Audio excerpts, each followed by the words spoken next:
Je vous la fais courte, depuis des dates de livraison, on en a eu 8. Est-ce que je suis au bout du rouleau? Non. Est-ce qu'il sera terminé mardi? Non. Bon, bah va pour le 5 mars. Et là, je dois dire qu'on y a cru. Putain, le Steph, là, il va vraiment s'énerver.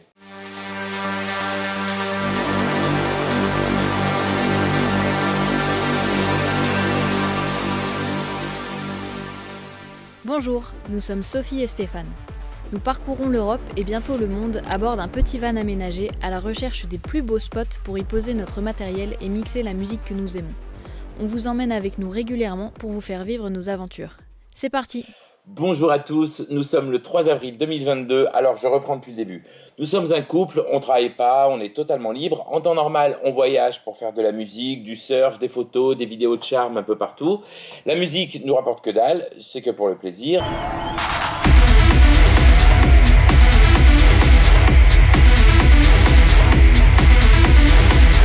Le surf nous rapporte que dalle, c'est que pour le plaisir.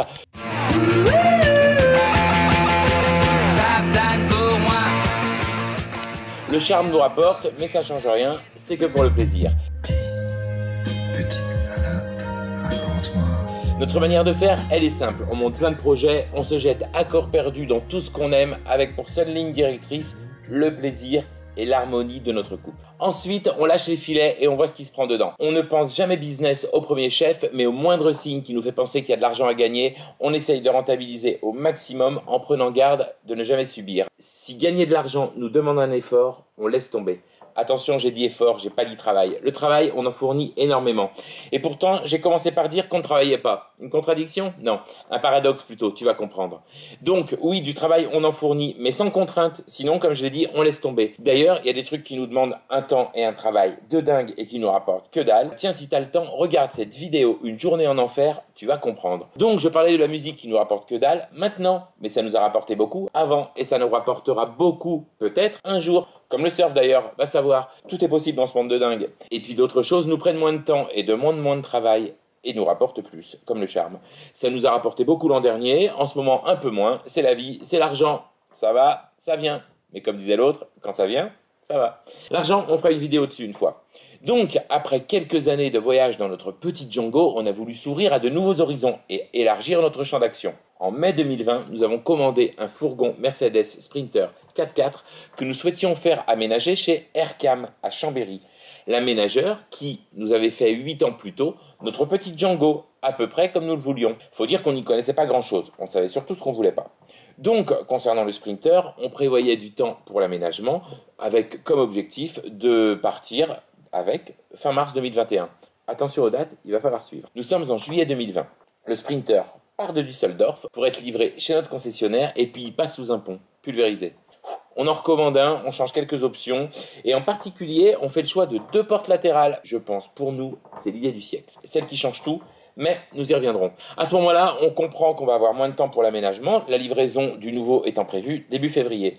Franck, le patron d'Aircam, me dit « Aucun problème, on commande tout en amont, on fait les plans, dès qu'il arrive, on s'y met. Parfait. » Non, je pourrais peut-être l'attaquer fin février, début mars. Le van arrive le 7 février et même si rien n'avait été commandé, c'est le nôtre. Mais dingue! Moi j'étais confiant. Concessionnaire Mercedes m'avait quand même prévenu. Il m'avait dit attention aux délais. Chez Aircam, ils bossent bien, mais le problème, c'est les délais. Pris dans l'enthousiasme de mon nouvel achat, j'ai sûrement refusé de me rappeler que l'aménagement de notre Django avait pris en effet beaucoup plus de temps que prévu. Bon, le Sprinter était livré cette fois, j'étais hyper content, mais je crois qu'il n'a pas fallu attendre plus de 3 jours pour que je sente le vent venir. Quel vent? Celui de la discorde, du foutage de gueule, des rendez-vous repoussés, des fausses excuses, celui des marches déguisées, des mensonges, j'en passe et des couleuvres. Bon, là, il n'y a pas assez de place pour que je vous mette en lien toutes les vidéos qui vous expliqueront le cauchemar que Aircam nous a fait subir. Coup fourré, blabla, boniment en pagaille, on en a avalé et des pas mûrs. Bref, en mai, rien n'était fait. On a cherché et trouvé en catastrophe un autre aménageur près de chez nous. Ouf. L'aménagement serait commencé début septembre 2021 et le van terminé fin octobre. On prenait un sacré coup au moral et décidions d'aller noyer notre peine dans les eaux bleues de la Sardaigne. Les cheveux dans les yeux et le nez. Avec, encore une fois, notre petite Django. Je vous la fais courte, depuis des dates de livraison, on en a eu 8. De fin octobre, on est passé à fin novembre pour une histoire de plaqueuse en panne. Puis ensuite, après l'effondrement d'un toit du hangar sous le poids de la neige, fin décembre. Puis ensuite, après une épidémie de Covid dans le village, le 23 janvier. Et là, je dois dire qu'on y a cru. Loupé. Mais tu verras, le 5 mars, c'est sûr. Bon, bah, va pour le 5 mars. Puis la date a été repoussée au 25 mars. Puis le 24 mars, la veille de la livraison donc, j'ai reçu un coup de fil pour me dire que le van serait prêt le 29 mars. On leur a dit ok, on s'en fout, on vient comme prévu le vendredi 25 mars. Ils nous ont donc pris un Airbnb dans le village pour qu'on finalise avec eux les 2 derniers jours toutes les petites choses, les petits choix, voilà, qui permettaient de finir correctement. Et puis on devait repartir le mardi 29 au soir avec le van. En arrivant le 25, on a tout de suite compris qu'on l'aurait pas le 29. Le mardi 29, la chef de projet nous a proposé de prolonger le Airbnb jusqu'au vendredi 1er avril. Car là, c'est sûr, il sera terminé. Je me souviens l'avoir regardé avec un sourire en lui disant « Mais non Sylviane, il ne sera pas terminé vendredi. » Elle me dit « Ah bon, pourquoi tu dis ça ?» Bon, on est dimanche. Ils nous ont prêté un véhicule pour rentrer chez nous pour le week-end et donc on y retourne lundi pour une livraison mardi. Est-ce qu'il sera terminé mardi? Non. Est-ce qu'il sera terminé vendredi? On pense que oui, mais réellement, on n'en sait rien. Là, tu te dis « Putain, le Steph, là, il va vraiment s'énerver. » Donc, maintenant qu'on est presque au bout, il va falloir répondre à certaines questions. Est-ce que je suis au bout du rouleau? Non. Est-ce que j'ai les boules? Non. Bah alors, on a passé une super semaine. 6 heures par jour avec eux dans l'atelier, à regarder, à choisir, à définir les options, à essayer grandeur nature, mais aussi à poncer, à scier, à passer le balai, mais aussi à apprendre, comprendre et à beaucoup rire. Est-ce qu'on s'est ennuyé une seconde? Non. Bah alors je t'explique. En arrivant vendredi, on a basculé dans un nouveau monde. Le monde de Carriage Hervé. C'est le monde de Loïc, le boss, qui inspire. Celui qui voit loin et qui regarde de près toutes les pièces pour s'assurer que son niveau d'exigence est respecté. Je l'ai vu ça, je l'ai vu de mes yeux. Le monde de Stéphane, le chef d'atelier. Alors lui, il lâche rien. Lui, c'est mon pote. Il tient le truc à bout de bras et il s'arrête jamais. On a basculé dans le monde de Xavier, l'électricien, pour qui tout est possible. Le monde de Gabi, plein d'idées, plein d'enthousiasme, tous les instants, toujours partant, il nous explique tout, c'est du délire. Philippe, chaque jour, il te sort une œuvre d'art et il t'explique que c'est une pièce de finition. Bon, ok. Daniel, qui travaille sur ton van comme si c'était le voilier dont il rêve pour lui-même et qu'il aura un jour. Le monde d'Olivia, que l'on remarque à peine, mais quand tu la vois sortir de ton van, tu regardes et tu dis « Tiens, il y a quelque chose qui a changé. Il est mieux. Tu sais pas pourquoi, mais il est mieux. » Et en fait, tu te rends compte qu'il est mieux au 10e de millimètre près. On a découvert le monde de Tom, qui nous a monté le chauffage, et à qui on pensera chaque fois qu'on sera bien au chaud sur notre banquette. Et nos roues, on en parle, c'est Théo qui nous les a montés, le punk. Et toi, le mec qui t'a monté tes roues, il écoute quoi? De la variété allemande? C'est sûr, hein, c'est pas pareil. Et puis, il y a le monde de Stéphanie, Claire, Coralie, les petites mains du garnissage et de la couture, sans qui rien n'aurait la même allure. On a aussi découvert un monde étrange, celui-là, le monde de Sylviane, qui ne se laisse jamais faire, jamais démonter quand je râle, et qui continue avec ses grands sourires à me promettre mon van pour dans 2 jours, même si c'est pas vrai. Mais bon, maintenant, on s'en fout un peu d'ailleurs. On s'en fout parce que le retard qu'ils prennent, on l'a vu, on l'a touché. C'est pas du retard, c'est juste le temps nécessaire pour faire les choses comme elles doivent être faites, à la hauteur de ce que souhaite Loïc ou Stéphane. On l'a vu par nous-mêmes, on a compris pourquoi ça prenait du temps. On les a vus faire, défaire, refaire, jusqu'à la perfection, sous prétexte d'un alignement qui aurait passé haut la main n'importe quel contrôle de qualité d'un aménageur haut de gamme. Mais pour Loïc et Steph, c'est pas à la hauteur. Chut, ils refont tout. Cette semaine, on a compris qu'il était impossible de leur mettre la pression. Ces gars-là, ils sont insensibles. Est-ce qu'il viendrait à l'idée de dire à Michel-Ange que t'es pressé et que s'il pouvait terminer le plafond de la Sixtine pour mercredi, ça t'arrangerait? Ben tu vois, c'est un peu ça. Il y a 15 jours, j'étais un peu inquiet. J'ai dit à Steph que si près du but, je trouverais dommage que le travail soit bâclé pour rattraper le retard. Steph m'a regardé éberlué. Bâclé?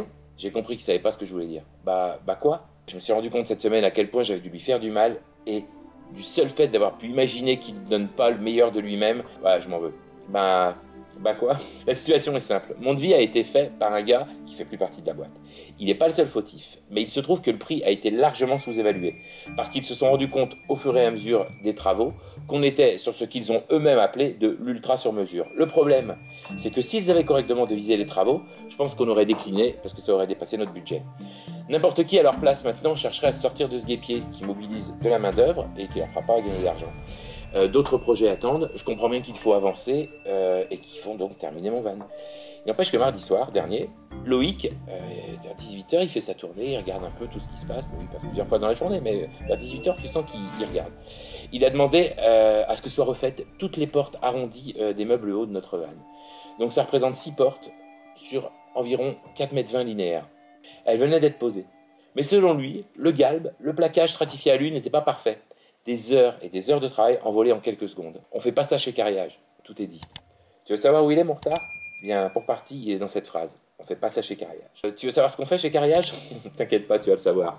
Un van tour ne suffira pas. Dans les prochaines vidéos, je vais vous disséquer dans tous les sens tout ce qui a été fait, vous montrer les techniques, les compétences, le souci du détail, le pourquoi du comment. Pour vous donner une idée, Steph, putain, tout le monde s'appelle Steph dans mes vidéos. Donc Steph avec son printer 3C Cartier, ok, cette vidéo-là. C'est lui qui nous a amené chez Cariage vendredi. Il était curieux de voir comment les mecs bossaient, et puis il était tout fier de leur montrer son van, à lui. Et je savais que les mecs de Cariage seraient intéressés à voir de près un aménagement d'un des aménageurs français. Donc on est arrivé, Steph il a tourné autour de mon van, il a regardé l'intérieur pas fini, puis il m'a dit ok laisse tomber, ces mecs là ils sont complètement barjots, j'ai jamais vu un truc pareil. J'ai l'impression d'avoir une caravane des années 80 et toi ils t'ont fait une limousine. Et dès lundi il avait dressé une liste des updates qu'il souhaite faire réaliser par l'équipe de Cariage. Arrivé avec un van neuf sorti de chez Brisbra et présenté 2 jours plus tard une liste des aménagements à refaire, ça vous donne une idée du niveau de finition et de compétence des uns et des autres. Donc pour résumer, mon van à moi, il n'est pas fait de tôle, d'acier et de bois, il est fait de passion, de compétence, de bonne humeur, de très haut niveau d'exigence et ça change tout.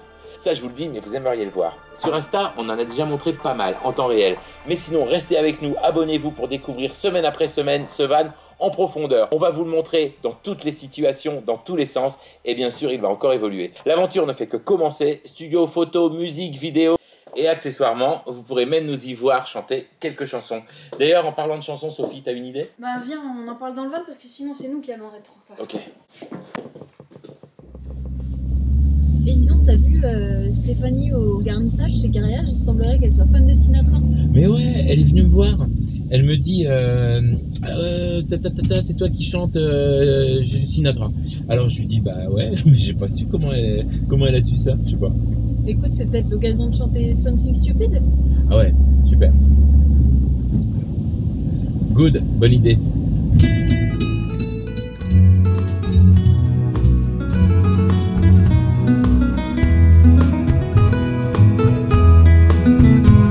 I know I stand in line until you think you have the time to spend an evening with me. And if we go someplace to dance, I know that there's a chance you won't be leaving with me.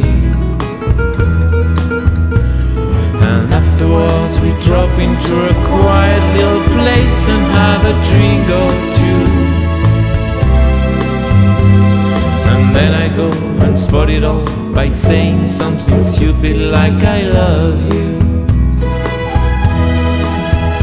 I can see in your eyes that you despise the similar lies you heard the night before. And though it's just a lie to you, for me it's true, and never seemed so right before. I practice every day to find some clever lines to say to make the meaning come true. But then I think I wait until the evening gets late and I'm alone with you. The time is right, your perfume fills my head, the stars get red and hold the night so blue. And then I go and spot it all by saying something stupid like I love you.